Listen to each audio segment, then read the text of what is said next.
What are the nice things candidates can do that make them easier to work with? Somebody that views the relationship between the recruiter and themselves as a partnership. I'm your advocate.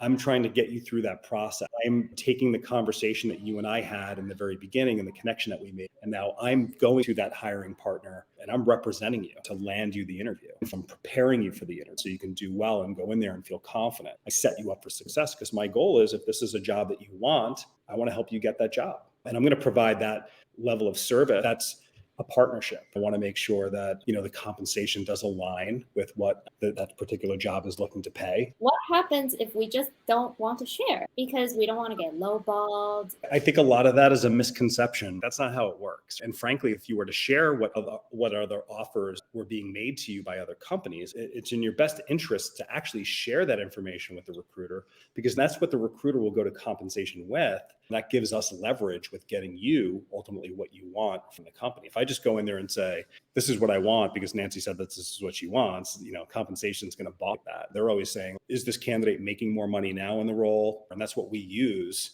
to work with compensation. So in a lot of ways, the candidate and the recruiter are aligned. The recruiter wants to get you the job. You want the job. So it's best to be transparent and forthright with all of that information. Typically what they're looking at, whether it's at a mega cap tech company or even a startup company, they're looking at internal equity. They want to make sure that they're paying somebody fair. What happens if the candidate just does not want to share comp expectation until you're ready to make the offer? Going back to the fact where we've been on the phone and I've been helping you and I've been prepping you. And now we've gotten to this stage and now you're I saying see. to me, you don't want to tell me anything. There needs to be a level of trust. Mhm. Goes both ways. And if it's only going one way, just like any relationship, it's not going to work. Got it. Yep. So it's this partner with recruiting. Yep. Recruiter is your friend. Yeah. Because that So person's going to be championing your background throughout the yes, entire process. yes. Sometimes we don't really see recruiters that way. So it's very good that you're highlighting that.